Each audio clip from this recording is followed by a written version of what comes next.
Hi folks, I'm Sean McCormick and welcome to the Lightroom blog channel. It's Friday, so this is another Photo Friday episode.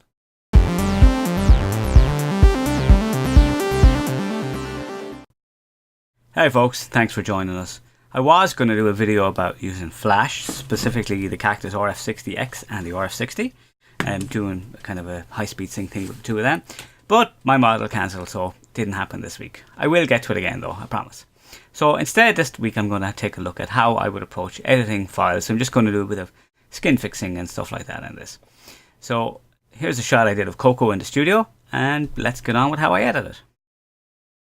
So here's an image that I've shot in studio. I've already done a little crop on it because I want it to be sized to 5x4 so that I can just have it ready for Instagram and things like that, because it won't take that 6x4 2x3 ratio.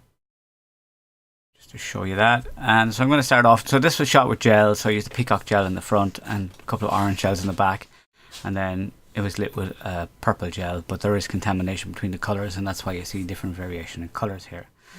So what I want to do is start off by dragging the highlights down, just create more contrast, and open up the shadows as well because I want them completely dark, and bring up the whites as well so we get some specularity, and I want a lot more contrast. And of course, because of the color, I want a lot more saturation and vibrance. So I want it to be very, very vibrant to start with, because I'm not worried about skin tones in this because I've already created fake tones from all of the colors that I've used. So I'm not looking for actual natural color in this. And that's pretty much all I'm going to do inside of Lightroom. So from there, I'm going to go to Photoshop, edit in Photoshop, and now it will open in Photoshop. I'm not using anything that requires the exact compatibility with 10.1. So that's open. Now the very first thing I'm going to do is our model, we can see the ribs quite clearly here. Some of that is because the harness is pulling in, and some of that is just because she's actually quite thin and that's where her ribs are. So I'm actually going to fix that. So I'm going to go Filter and Liquify. Or you can use the shortcut Shift Command X. Oh, I'm on the bloat, sorry about that. Command C to undo that. And now I'm just going to literally pull those bits in there. Don't really want to do anything else with this at the moment. We can do some face stuff if faces were detected, but there's none detected here even though we have a face. So I'm going to click OK. So what I'm going to do is I'm just going to go in straight away and have a look and see what other big fixes need to happen before I start going into the detailed stuff.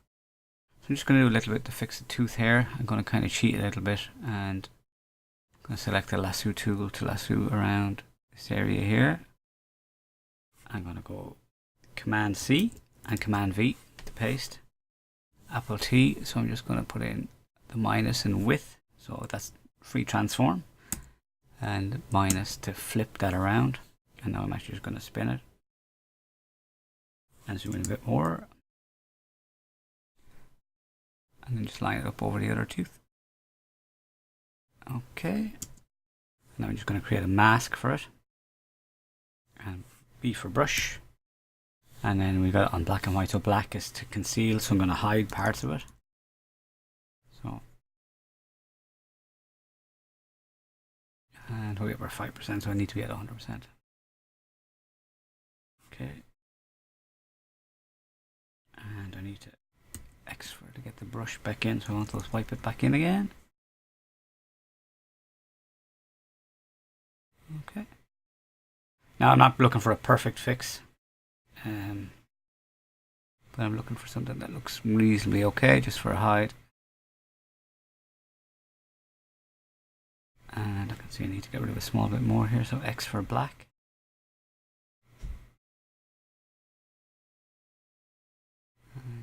Top, bring the lip back. So it's just to hide what's underneath, basically. It's not perfect, but it looks a little bit better. And that's really what it's about in this case here. It's just trying to get it a little bit better. Right, now I'm going to flatten them down. There's a couple of ways to do that. Normally I would just do Shift Command E or Shift Control E. But you can layer and you can just merge down or merge visible. Okay, so now we're going to go in and we're going to get rid of the big spots first of all. So I'm just going to literally use the spot healing brush here. So that's the J key, or you can click on the actual healing tool. So I'm going to Alt click or Option click in areas close to these and get rid of them. Now I'm not going to make you sit through all of this. I'm going to speed this bit up.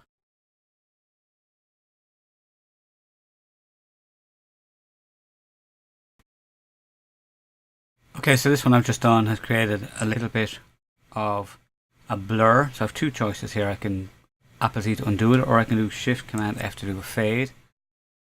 And the fade lets me pull back the strength of it so I can bring back some of the original texture, but it's a little bit better than it was. So I'm just going to have a quick look over the whole body, and then I'm going to go in and do a little bit of frequency separation. Now this is not a frequency separation tutorial. There are plenty of them on the net. However, I will be showing how to do the setup and get it ready. Undo. I'm not happy with that one. There we go.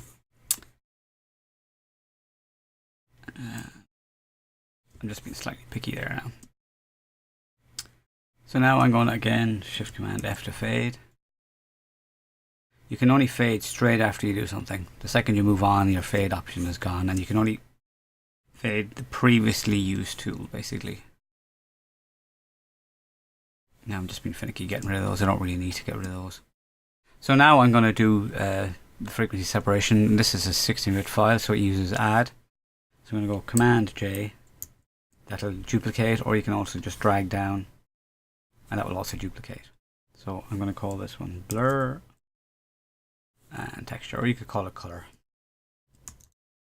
Color and texture. So high texture.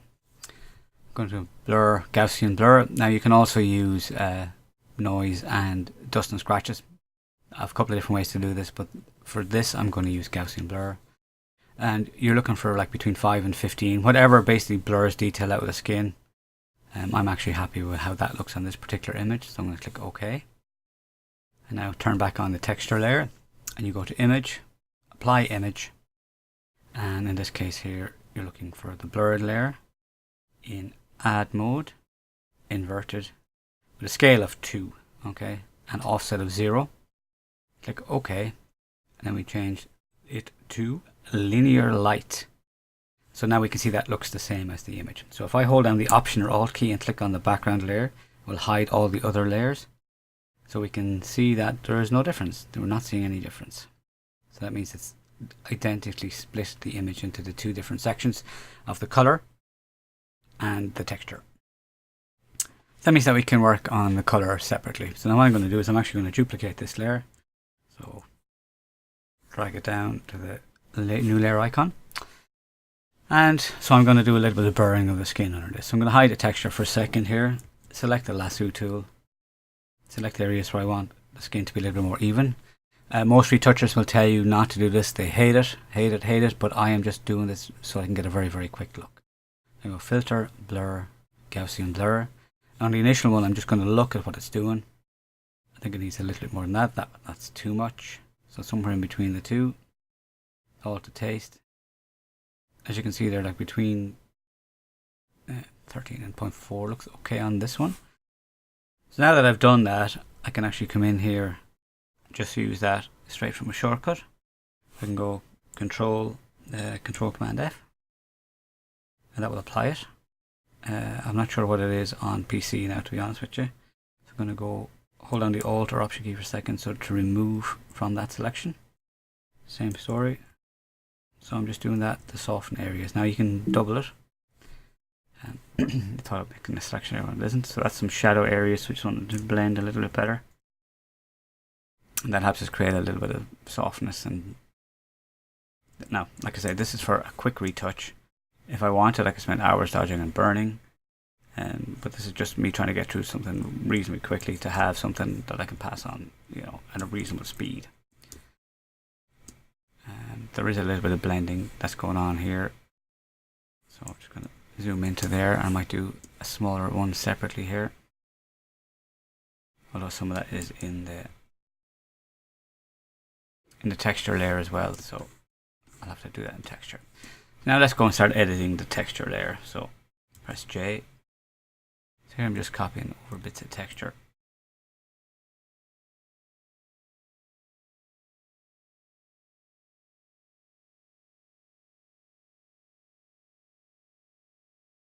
Sometimes it looks great, sometimes it doesn't. You still have to undo it. I think it's to keep moving around the image so you don't get stuck in one area. If you get stuck in one area, you could spend hours at it. There's a joke that goes, how many people does it take to retouch? Two. One to retouch and the other one to stop them. So generally move around the image a lot. And when you're selecting texture, always select texture from around the area where you're working. So the texture here is different to the texture here, which is different to the texture in here generally.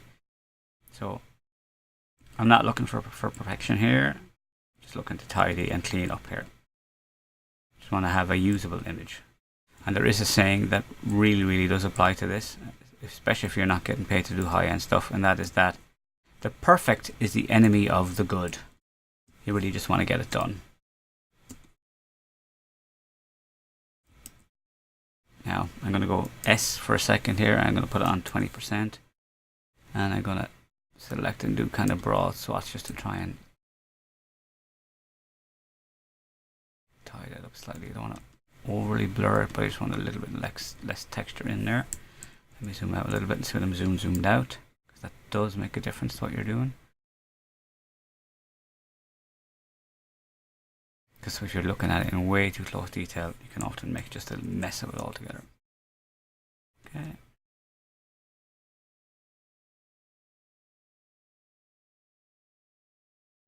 Alright, so back to J for a second here. So I'll just press the J key to go back to the healing brush. Not the spot healing brush, the actual healing brush itself. Okay. And the computer is going mad here at the moment now.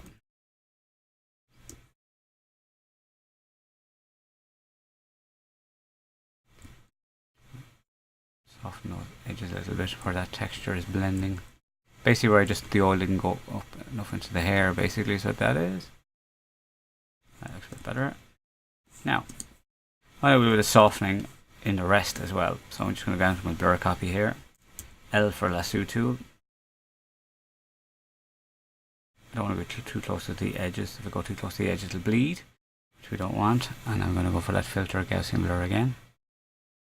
Okay, that's nice.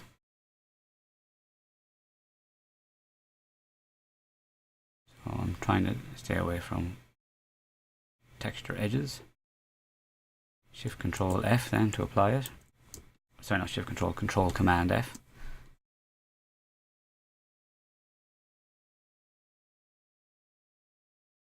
And so that's the same as coming up to the filter and just selecting it from there. So if you need to fade that again, Shift Control F, Shift Command F to bring up the fade. Back a bit.